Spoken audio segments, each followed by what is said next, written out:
Listo, muy buenos días a todos. ¿Cómo están? Espero que se encuentren bien. Los saludamos desde esta casa que es Sello de tu Esencia y esperamos que hoy ustedes puedan recibir. Estamos en un tiempo de cerrar el año y estamos justos para iniciar el próximo año. Algunos ahorita están enfocados en muchas cosas, están enfocados en que hay que celebrar este tiempo, entonces todos están pendientes de la celebración, del gorrito de la Navidad, de que todo esté muy bien y demás.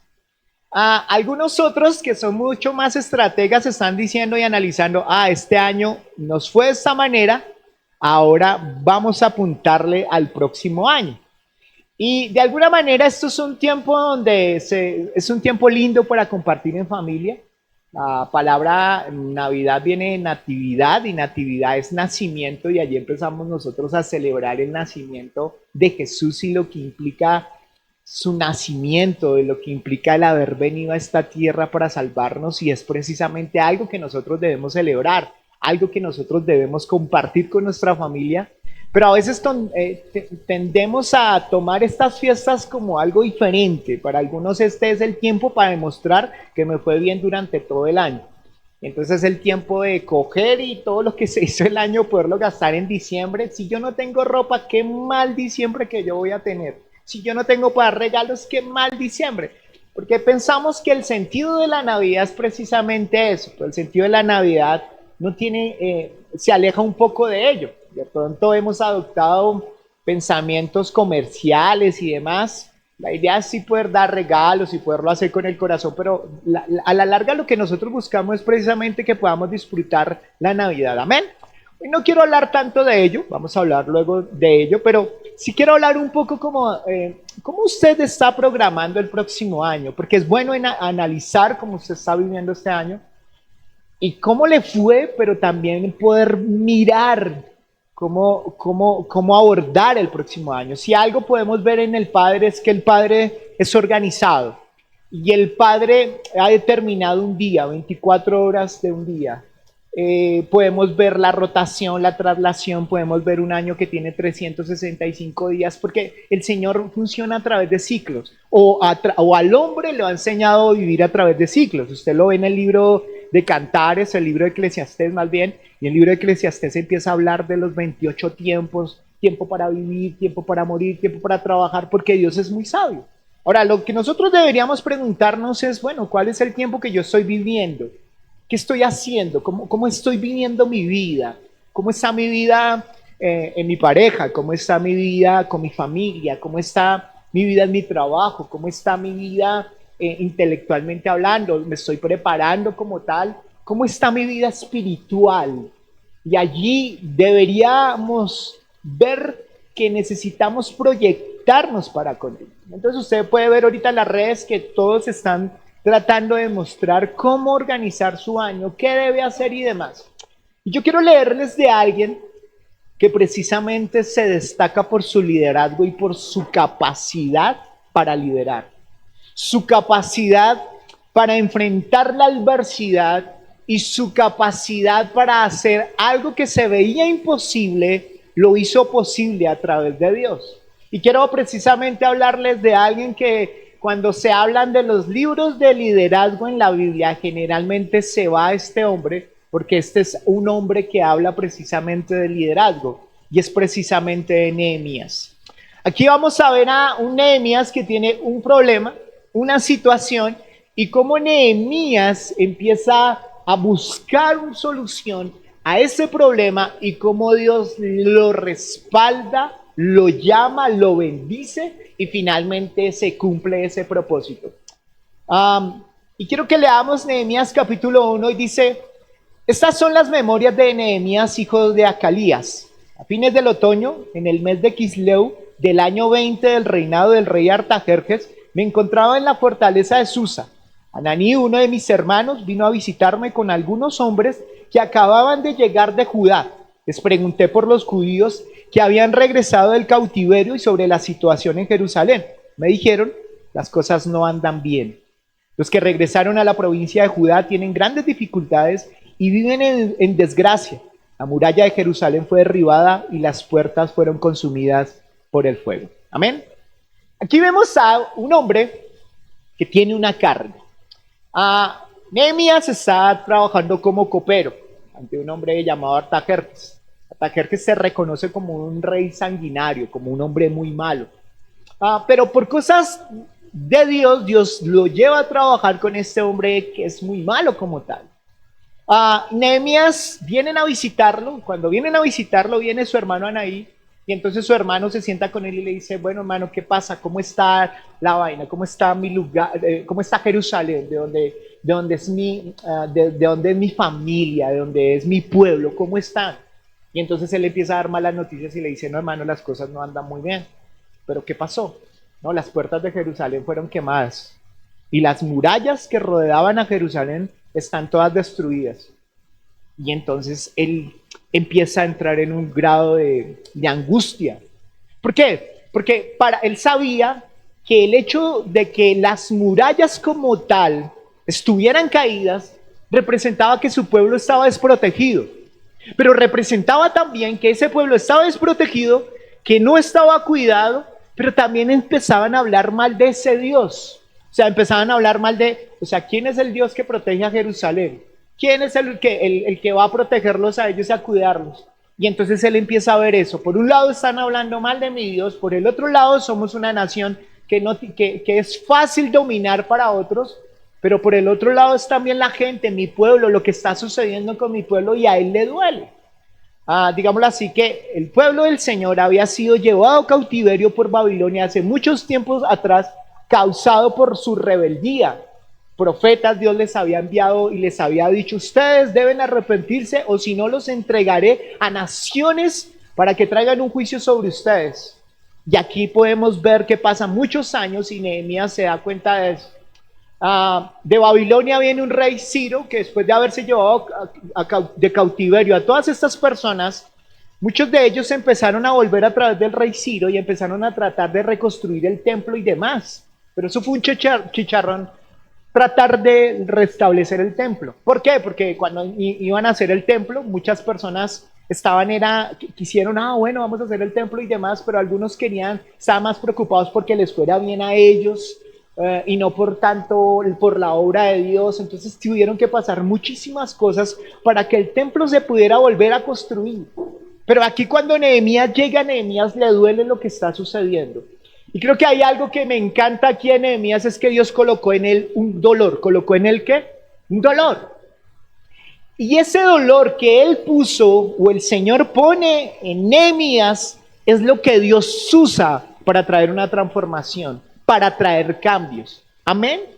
Eso es lo que hace. Generalmente uno podrá decir: pero es que hace yo de tu esencia, esta nuestra iglesia le falta esto, le falta lo otro. Pero los grandes líderes no piensan tanto en lo que le falta, sino en: yo soy una respuesta o una solución para mi iglesia. ¿Qué puedo yo hacer para mejorar a mi iglesia? ¿Qué puedo hacer en esto otro? Porque a veces el dolor que Dios causa en algo es porque Dios está despertando una pasión por los perdidos, una pasión por los jóvenes, una pasión por las parejas, porque Dios coloca eso en el corazón de los hombres. Ahora podemos ver que este hombre lo que hace allí es que podríamos mirar por qué él tiene tanto éxito. Cuando dice que Nehemías empieza a clamarle a Dios, y él dice que apenas escuchó la noticia se sentó, empezó a llorar, empezó a tener un tiempo de duelo, empezó a ayunar y empezó a orar. Y que a partir de eso Dios le da una estrategia. ¿Qué le da a Dios? Una estrategia. Y esa estrategia era precisamente que ahora él se iba a convertir en el que Dios iba a usar para traer una solución al pueblo de Jerusalén, allí a las murallas de Jerusalén. Él se iba a convertir en el que iba a restaurar esos muros. O sea, me parece increíble, porque cuando él empieza a orarle a Dios, en su cabeza no está: ay, no, ¿quién Dios enviará? Ay, Dios envía a alguien. Sino que él se convierte en alguien que Dios toca para traer una solución. Y eso me encanta de un líder. Ahora, uno podría decir: bueno, ese es un líder. Los líderes de alguna manera son personas que influencian para lo bueno o para lo malo. Todos nosotros somos líderes. La pregunta no es que si eres tú un líder o no lo eres. La pregunta es: ¿qué clase de líder eres? ¿Eres un líder para lo bueno, un líder para lo malo? ¿Eres un líder que influencia hacia lo bueno o influencia hacia lo malo? ¿Qué clase de liderazgo tienes tú?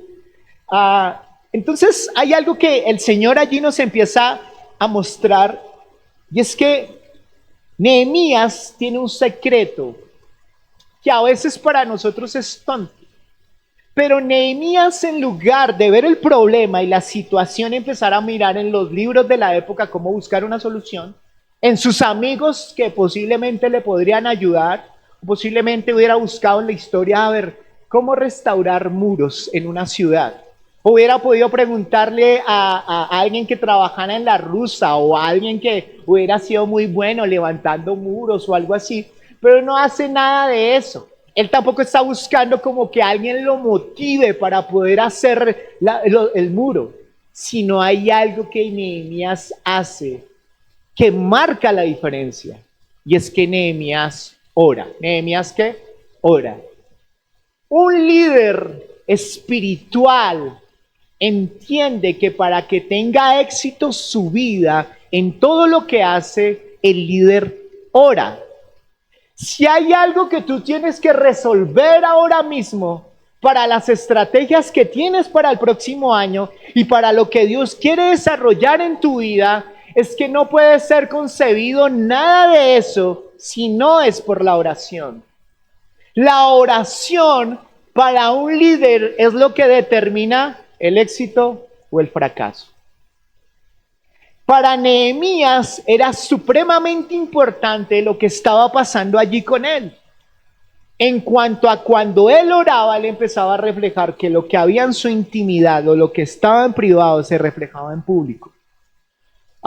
Yo sé que este tiempo se ha enseñado que el político no importa cómo sea, porque una cosa es su vida privada y la otra cosa es cómo él pueda funcionar como funcionario, para que valga allí la redundancia.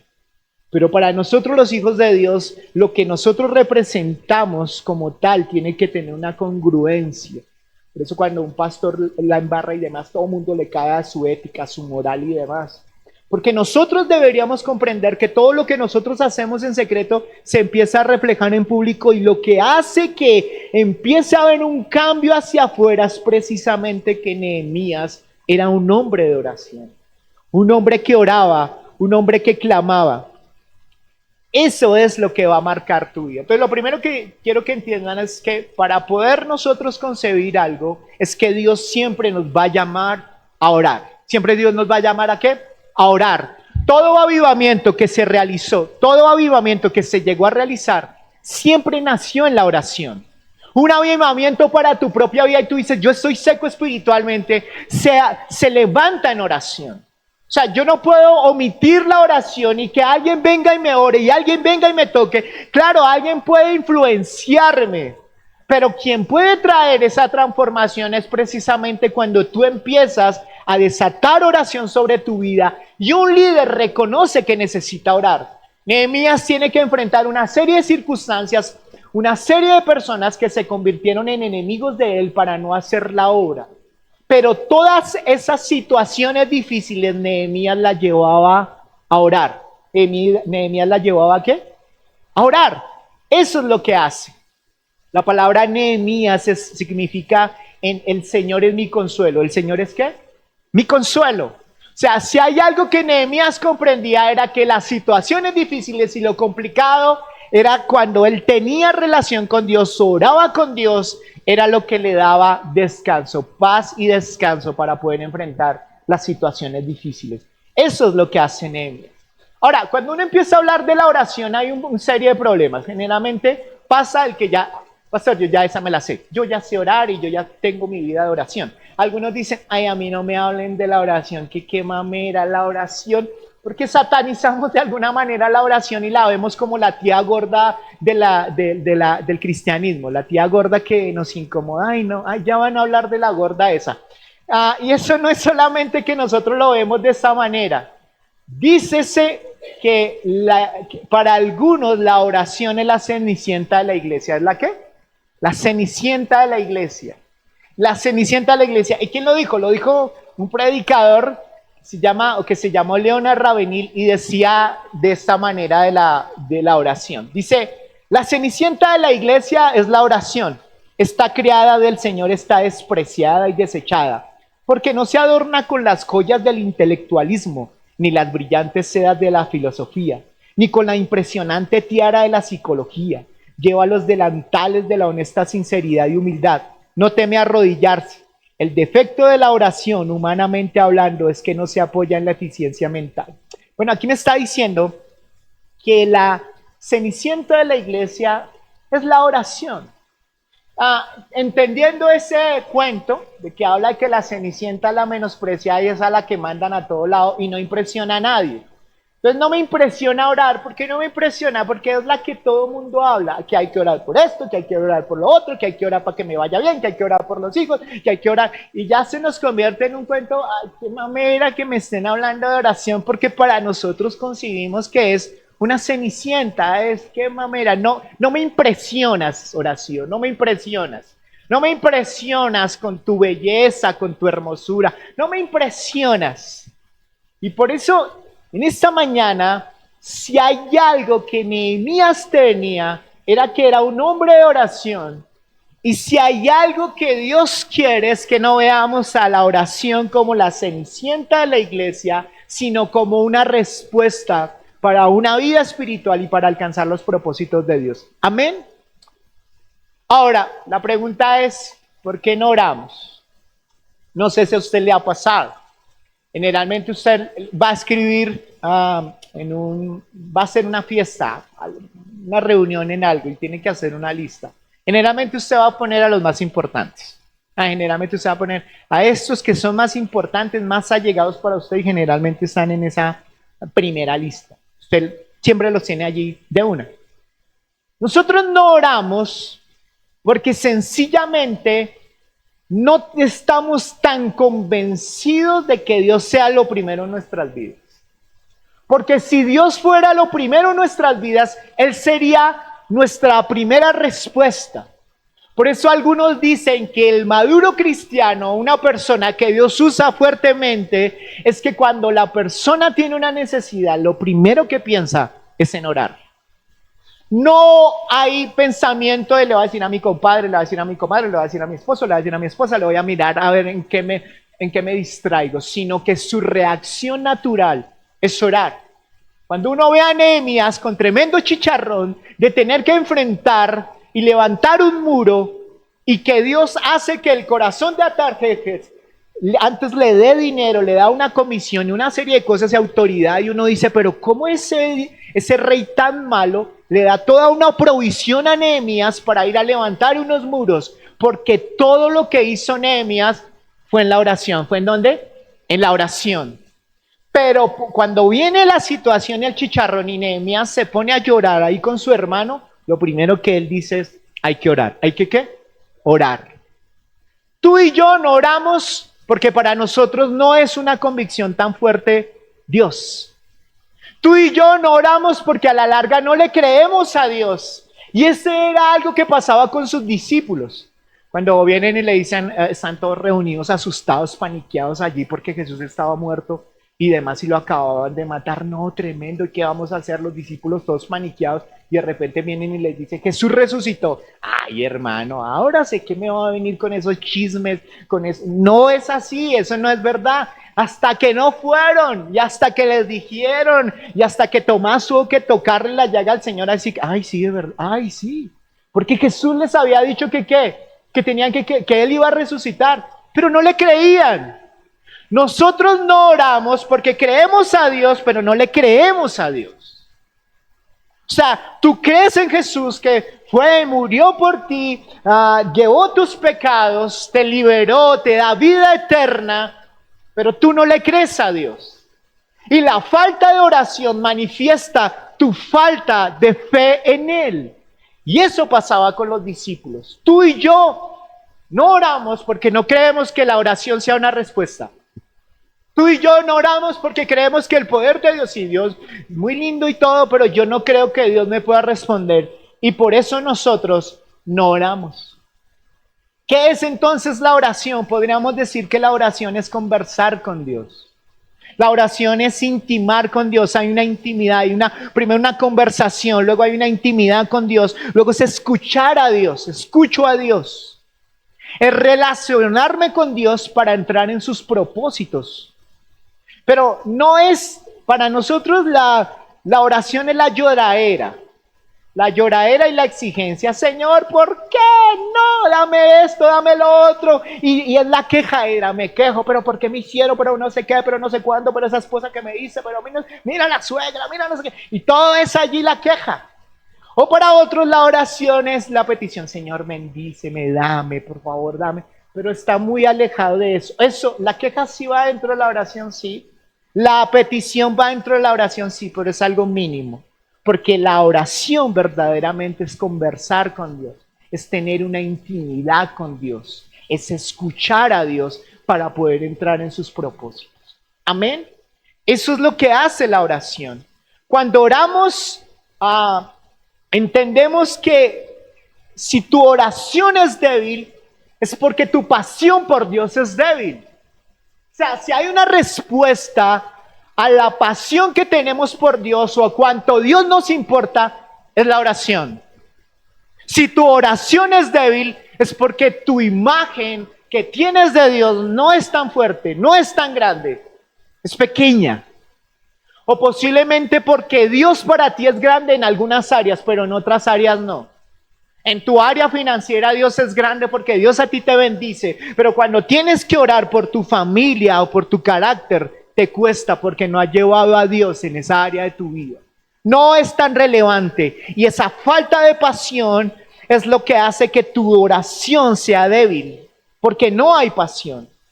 A veces nosotros tenemos más pasión por el ministerio, tenemos más pasión por nuestro trabajo, tenemos más pasión por otras cosas, pero no tenemos pasión por el que nos dio la empresa, pasión por el que nos da el ministerio, pasión por el que nos dio la familia. No hay esa pasión y esa falta de pasión se transmite en una falta de oración.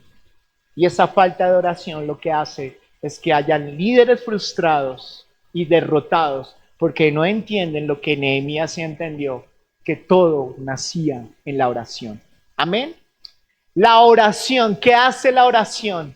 La oración empieza cuando yo estoy delante del Señor, empieza a gobernar mi conducta. La oración empieza a darme dominio propio.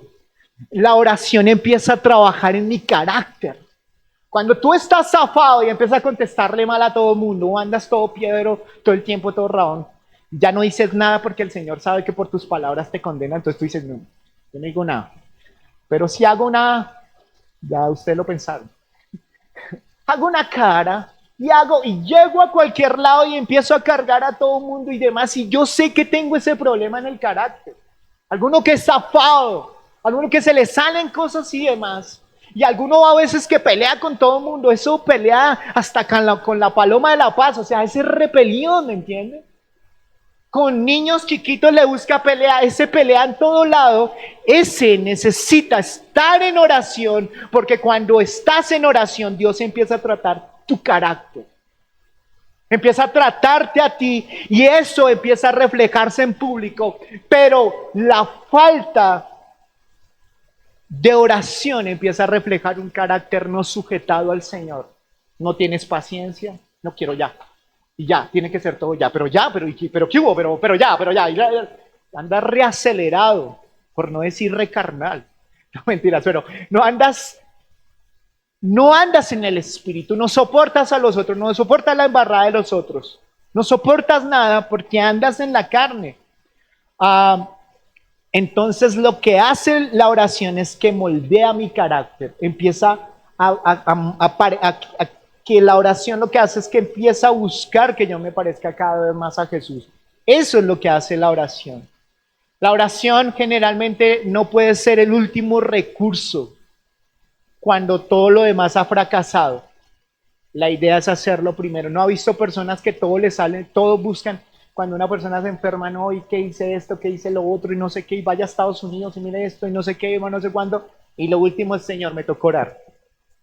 Porque nosotros tenemos un pensamiento, no el de Nehemías, porque si hubiera sido por Nehemías, y ya, pues miremos a ver qué pasa, y al último oro, no, Nehemías sabe que lo primero que tiene que hacer es orar.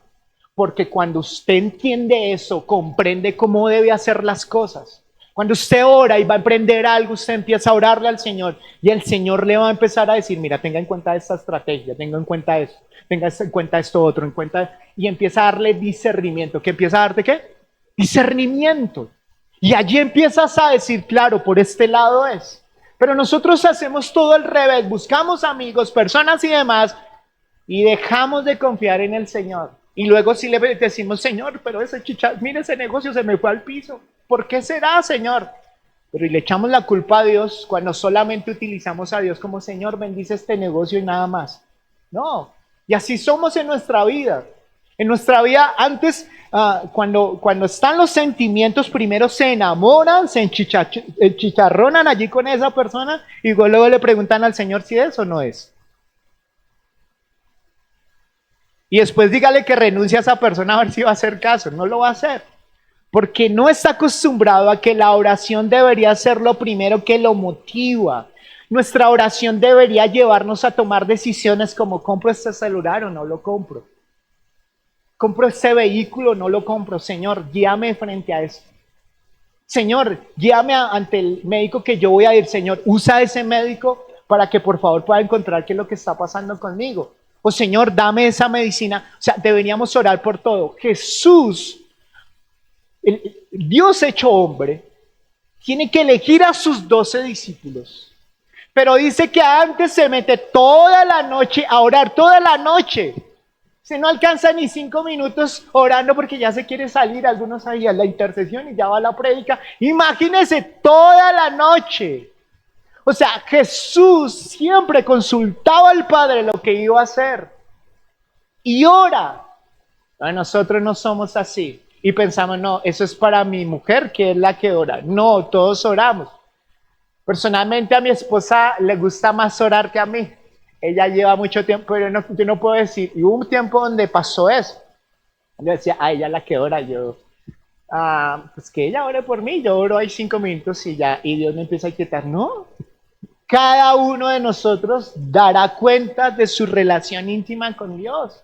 Y yo no puedo que porque mi esposa ora entonces, o porque alguien en la iglesia ora, no. Y hay algo que sé yo de tu esencia de comprender. Y es que todos debemos ser, para ser una iglesia espiritual necesitamos ser una iglesia que ora. ¿Una iglesia que qué? Entonces la oración de Dios me corrige, me advierte, me cambia, me transforma, me da convicción de pecado. ¿Me da convicción de qué? De pecado. O sea, es mucho más fácil que alguien que la está embarrando vaya a la oración y Dios le va a decir, hermano, pero es que te equivocaste. Y eres confrontado y cambias.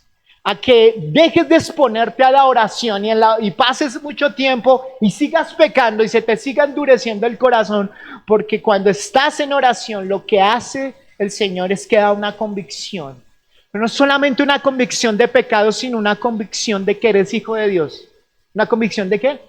De que eres hijo de Dios. Y esa convicción de ser hijo de Dios hace que yo pueda enfrentar las situaciones de la vida con coraje, sin temor, con la fe que se necesita, con la gallardía, con la sabiduría, con la estrategia. Eso es lo que hace.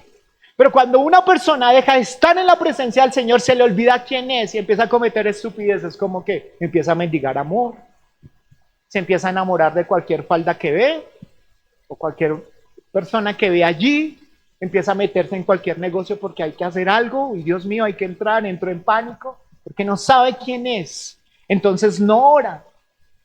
Entonces la oración demuestra también o organiza nuestras prioridades.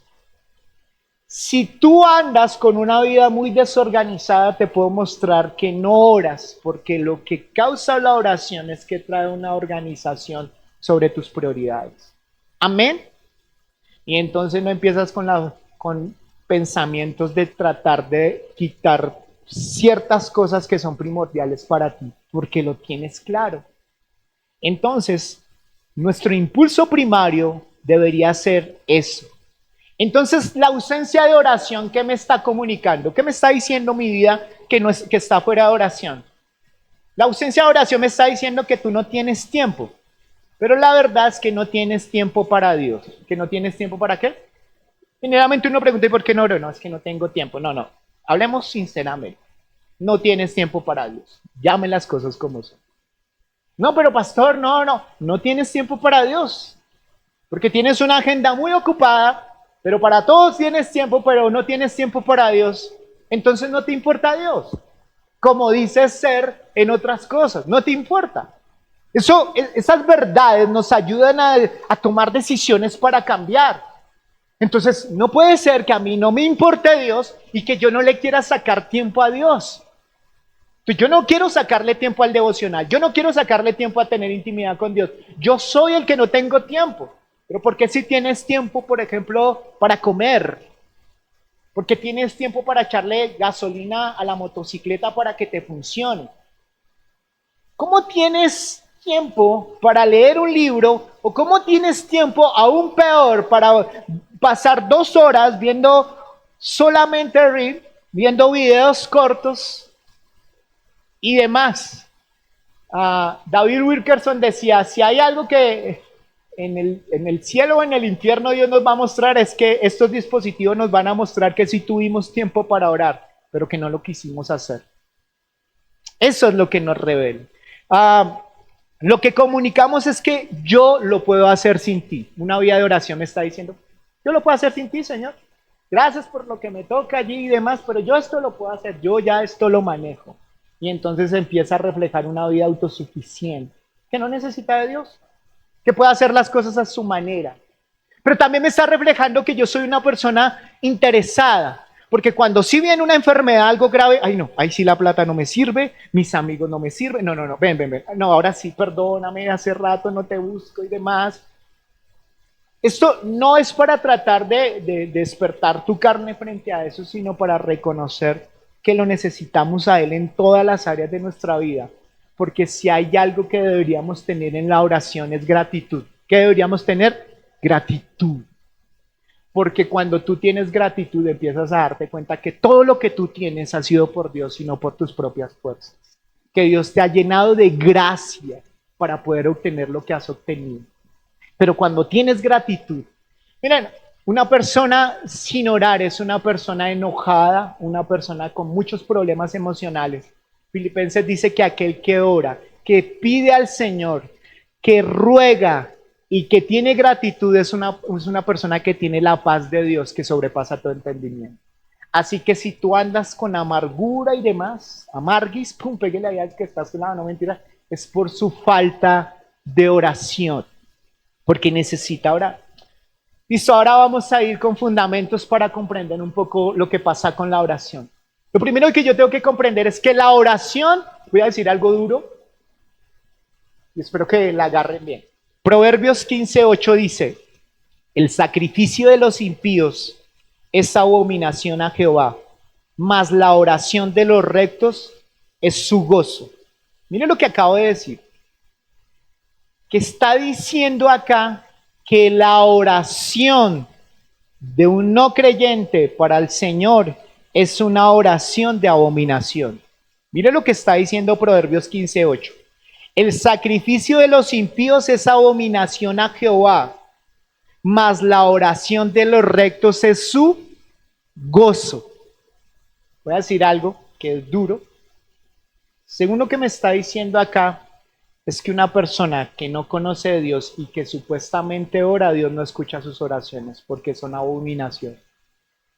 La única oración que Dios escucha de los otros es la de arrepentimiento, del resto no. Entonces, ¿por qué yo sí tengo el privilegio de la oración?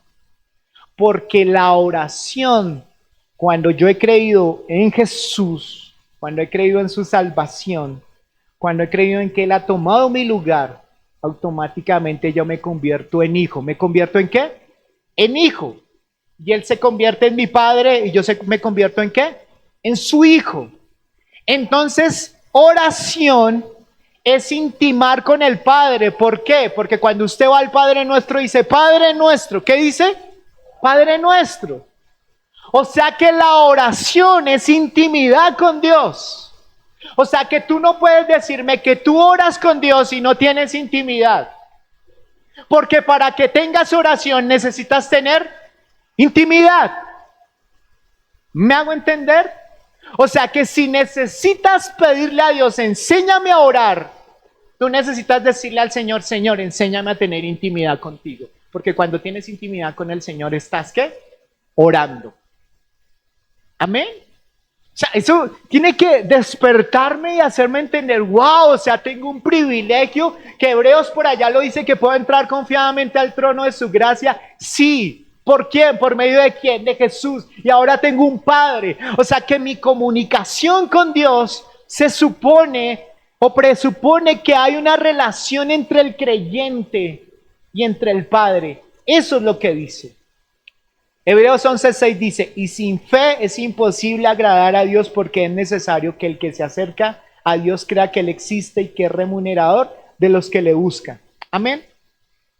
Tú y yo no oramos por lo siguiente.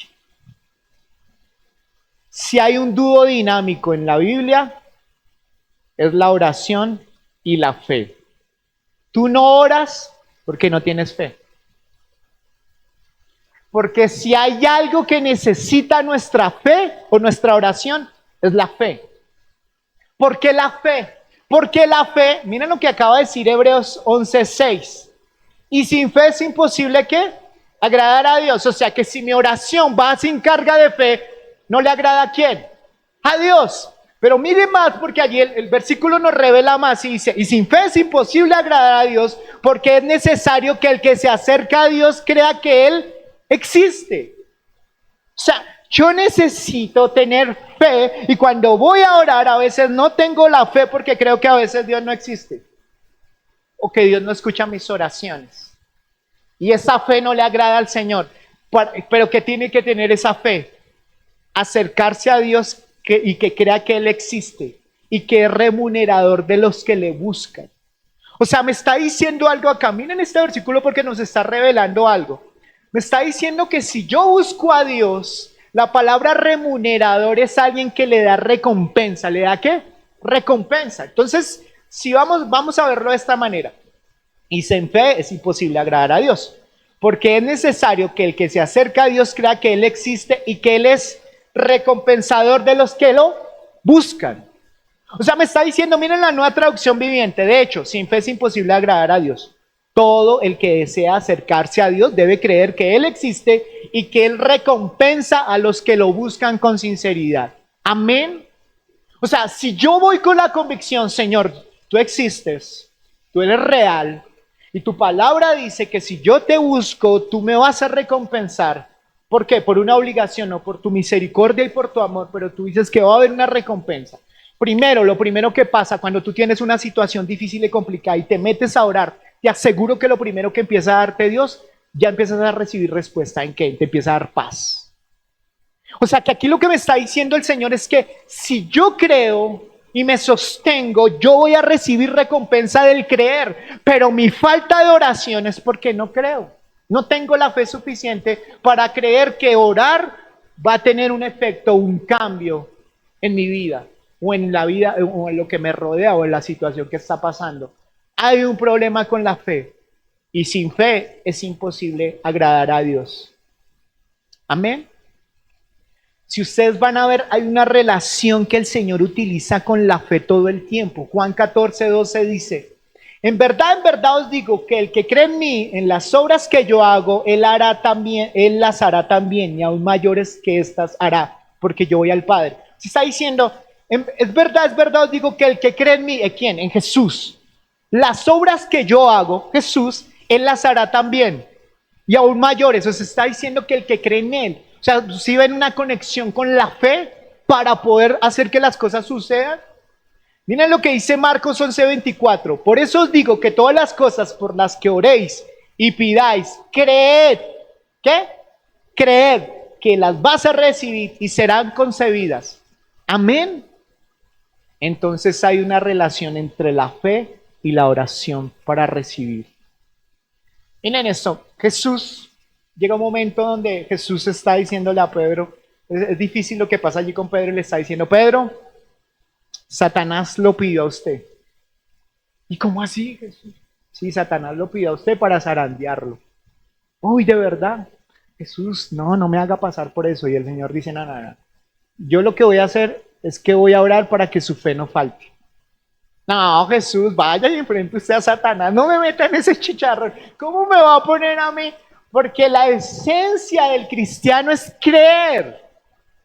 Y Pedro sabe que tiene que, para pasar las cosas que van a pasar, y cuando usted va y lee la carta de Pedro, la primera carta de Pedro es una carta tremenda porque es una carta donde él está hablando a personas y diciéndole, manténganse firmes, no se faltoneen como yo me faltoneé, porque tuvo que haber pasado por todo un proceso, ¿me entiende? Por si no sean como yo. Pedro empieza a mostrar de alguna manera que Dios lo trató a él en su fe, y el Señor le está diciendo, tú tienes que tener una fe para enfrentar todas las situaciones, y esa fe te tiene que llevar a orar. Entonces a veces las personas no quieren orar porque no tienen la fe. No, yo no creo que Dios pueda hacer algo. No, y entonces les pega tanto el desánimo que entonces el desánimo destruye su fe. Y no es así. Dios a veces permite la adversidad, pero Dios ora para que nuestra fe no falte. Amén. Pero nosotros muchas cosas, y esto, ojo, porque yo sé que está el Evangelio de la Prosperidad, reclámalo y recíbelo. Ora por una nueva esposa y te la va a dar el Señor. Pilas, porque ya nos estamos yendo por otro lado que no es. Cuando tú oras, lo primero que entras es a los propósitos que Dios tiene para contigo. En lugar de tú orar, Señor, dame esto, dame lo otro, es Señor, ¿qué quieres que yo haga? ¿Qué quieres para mí? ¿Cuál es tu deseo? Conéctame con tus propósitos para mí y de acuerdo a eso yo me muevo. Amén. Pero en este tiempo no es así. En este tiempo es no. Algunos se van para otras iglesias porque dicen, me gustó más esa iglesia, me gustó más la otra iglesia, pero no se toman el tiempo para decir, Señor, ¿tú en dónde me quieres? ¿Dónde me pusiste, Señor? O te vas a ir para otro país y te vas para otro país y demás, y tú te vas y, Señor, pero ¿es tu voluntad que yo me vaya para otro país? ¿Es tu voluntad, Señor? ¿O estoy forzando la voluntad? ¿Cómo fuerzo la voluntad? No, aquí me ha ido muy bien, eso fue la voluntad de Dios que yo estuviera acá. ¿Sí? O sea, tus parámetros son como algo así como, si Dios quiere que yo entre a la universidad, que me apareje todo y yo entre allá a la universidad. A veces somos perezosos para no preguntarle a Dios si las cosas se tienen que dar. Señor, si tú no quieres que yo entre a ese país, que un policía me diga que no. Y ya. ¿Me hago entender? Si yo voy a otra iglesia, mira hermano, yo soy sincero, usted va a otra iglesia y usted se va a enamorar de otras iglesias. Yo entiendo. ¿Por qué? Porque tienen más tiempo, porque tienen más recursos financieros, porque tienen grupos de alabanza con tremendos equipos y demás, el pastor de aquí, el pastor de allá y demás. Yo soy sincero con eso. Y que las danzas y tremendo, y la luz cómo se movió, y si vio que el pastor salió en una plataforma y todo, wow, y todo un mundo allá, y la gente se caía y todo eso. Si usted empieza a llevarse por sus... No, yo quiero estar allá. Hay gente que viene a una iglesia pequeña como esta y dice, no, Dios no está allá. ¿Por qué? Porque las iglesias grandes es allí donde Dios está. Pero no necesariamente hay grupos seculares que reúnen a un poco de gente y no quiere decir que estén haciendo las cosas bien. Como también hay iglesias que sí están haciendo las cosas bien y son grandes que Dios las ha bendecido. Pero nosotros no somos de eso, nosotros somos de emociones. No le preguntamos a Dios, ¿dónde me quieres? ¿Qué quieres hacer conmigo? ¿Qué cambios quieres? Si estoy en ese ministerio, ¿para qué? No, es que de todo me quejo. Como Nehemías, ¿qué puedo hacer? ¿Cuáles son los cambios? Porque a veces Dios nos pone como Nehemías a ser transformadores. Amén. Eso es lo que hace allí el Señor. Entonces, segunda de Pedro 1, del 5 al 7 dice, por esta razón también obrando con toda diligencia, añadid a vuestra fe virtud y a la virtud conocimiento, y al conocimiento dominio propio, al dominio propio perseverancia, y a la perseverancia piedad, y a la piedad y fraternidad, y a la fraternidad amor. Y uno empieza a hablar de muchas virtudes, pero si usted empieza a darse cuenta de algo, que antes de la piedad, del amor, de la fraternidad, del dominio propio y del conocimiento, lo primero que el Señor va a colocar es la fe. Añadí a vuestra fe virtud y al virtud conocimiento, y está diciendo lo siguiente. Cuando nosotros tenemos la fe como nuestra como lo primero, eso es lo que nos lleva a madurar. ¿Por qué? Porque yo busco solucionar cualquier situación en la fe. Y esa fe transforma mi carácter. Esa fe trae los dones de Dios para servir. Esa fe hace que yo tenga cosas para poderme parecer a Jesús porque permanezco en la fe. Pero algunos no permanecen en la fe. Y ejemplo hemos dado muchos. Todos tienen fe acá, pero en el momento o el sábado en la noche o en el diciembre que le llega con una lágrima en el rostro, ay, yo todavía soltero y aquí solo, y tiene una agenda de puras chicas malas, y las tiene allí. Él dice, ay, ¿con quién empiezo a llamar? A la Natalia, a la Andrea, al Roberto. Ah, no, Roberto no. Ah, no, pero ya empieza a pensar cosas. ¿Por qué? Porque allí su fe no está. Quiere ayudarle, o sea, no quiere hacerlo. Cuando viene la crisis financiera, no permanece en la fe. La fe, ¿cuál es la circunstancia financiera? Dé para el Señor lo que le corresponde. Sea buen administrador, maneje, dele a su familia lo que le corresponde como tal. Si tiene unas deudas, páguelas. Cuando usted empieza a estar en la fe y con los principios de la fe, empieza a ver el resultado. Pero el problema es que no estás en la fe. Porque la fe no es solamente, la fe es creer, pero creer en qué, en lo que Dios dijo que va a hacer y en cómo debes manejar las cosas. Amén. Pero las personas no quieren hacer las cosas como Dios dice que las quiere hacer, y eso es una muestra de una falta de fe. Y esa falta de fe demuestra una vida sin fruto, porque no quiere creer. Pero a la larga es un problema de la fe. Pues si la fe te va a dar, te va a dar amor por los demás, te va a dar dominio propio y demás, lo que te sustenta es tu fe, en lo que tú crees. Hace un tiempo atrás lo hablaba, hay gente, espero que aquí no, pero hay gente que acá tiene como, su cristianismo está dividido en varios cuadros. Tienen un poco de catolicismo romano, un poco de las creencias del tarot y demás. Algunos todavía ven, ay, Dios mío, ¿qué dice hoy? Yo soy Cáncer, yo soy Leo, ¿qué dice? A ver, yo soy creyente. Algunos van al libro de Condorito a que Dios le hable. O sea, pero si usted mira, es verdad porque usted viene condensado de muchas cosas y usted elige a quién que creer. No, lo que está diciendo el pastor está muy bien, pero a mí mi experiencia me enseña que yo no tengo que creer en eso, sino usted tiene su propia filosofía. Y al tener su propia filosofía de vida, cuando la fe viene y el Señor le está diciendo, no. Es mi propia filosofía. La filosofía la puede haber adquirido por la Universidad de la Vida, por tantos tropiezos, tantas cosas. Y en pastor, a mí algo que me enseñó la vida es a ser desconfiado. Y por eso hasta de ustedes confío.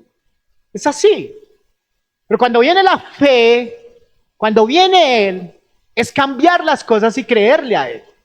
Yo recuerdo que un tiempo atrás, cuando empecé a ser cristiano, recuerdo que una vez le abrí el corazón a alguien y ese me boletearon, me dejaron por el piso. Y ya Dios me conecta con una persona y Dios me dice que tengo que abrirle mi corazón. Y yo, no, mamola, ¿cómo voy a hacer eso? ¿Yo qué voy a hacer? Mi herida. Y el Señor me estaba diciendo, tengo que ser transparente, tengo que abrir mi corazón. Eso me llevó a que tenía que tener una fe en creerle a Dios y hacer lo que aún mi herida me estaba diciendo que no hiciera. Así funcionan las cosas con Dios. Mi matrimonio se sostiene, escúcheme bien esto. El matrimonio no se sostiene por buenos deseos. El matrimonio no se sostiene porque de vez en cuando vengas a la iglesia. El matrimonio se sostiene porque decido permanecer en la fe. ¿Y qué es permanecer en la fe? En los principios que Dios dice que yo debo permanecer. O si no, no voy a permanecer. Mi matrimonio no va a llevar fruto. Amén. Y es una responsabilidad individual. Que yo no puedo decir que tengo un matrimonio que le agrada a Dios cuando estoy violentando todos esos principios. Necesito que esa fe esté allí para que yo pueda empezar a dar fruto. Amén. Eso es lo que hace la fe. Entonces, si hay algo que está conectado completamente con la fe, es la oración. Y si mi oración es delgada y flacuchenta es porque le falta fe. Ahora, la palabra del Señor dice que hubo un hombre donde un día se sinceró delante del Señor y le dijo, me falta fe, Señor. Tengo incredulidad. Ayúdame con mi incredulidad. Y fue lindo porque el Señor le ayudó. Pero a veces a nosotros nos cuesta decir, pues es que yo tengo incredulidad. A mí me cuesta creer. Yo tengo que ser sincero delante del Señor y decirle, Señor, ayúdame con mi incredulidad porque me cuesta. Y el Señor va a empezar a actuar. Amén. Voy cerrando con esto. Dios necesita personas espirituales. Dios es espíritu. ¿Dios es qué? Espíritu. Y Él necesita que seamos ¿qué? Espirituales. Si tú dices ser espiritual, necesitamos permanecer en el espíritu. Y si hay algo que destaca a una persona espiritual es porque es una persona que ora. ¿Es una persona que qué? Que ora. Entonces no cabe en la cabeza que una persona llamada espiritual no ore. No pase tiempo con Dios. No pase tiempo en la intimidad con Dios. Que no pase tiempo con Jesús. Ya lo hablamos en esta mañana. Oración es intimidad ¿con quién? Con el Padre. Que tu oración es diferente a la del impío. Lo vimos, ¿sí o no? ¿La del impío se escuchada, sí o no? No, solamente la oración que se escucha, ¿cuál? La de arrepentimiento. Del resto no más. Tú y yo tenemos un privilegio, pero nuestra falta de espiritualidad es porque no nos conectamos en oración y no hay esas disciplinas espirituales. Si hay algo que el Espíritu Santo quiere hacer con un líder, por más pilo que sea, es que Dios, el Espíritu Santo, no va a usar a un líder, por más pilo que sea, si no es espiritual. Porque para que el Espíritu Santo pueda llenar a ese líder, necesita ser espiritual. Si no es espiritual, no es lleno por el Espíritu Santo. Amén. Pero pastor, ¿dónde dice eso? En Hechos capítulo 6, 12, 7, no me acuerdo, 6. Dice que hubo un problema, un chicharrón en la iglesia. Como siempre hay chicharrones en la iglesia. Las viudas se agarraron entre ellas. Y ellos estaban buscando líderes que pudieran ayudar. Y les dice que la característica número 1 de esos líderes, por favor búsquenme líderes espirituales, líderes llenos del Espíritu. Amén. O sea que si tú y yo queremos ser usados por Dios de una manera tremenda, es que necesitamos desarrollar espiritualidad. Me faltó decir esto. Separados de mí nada podemos ¿qué? Hacer. Mi falta de oración demuestra mi falta de permanencia en Jesús, porque separado de Él nada puedo hacer.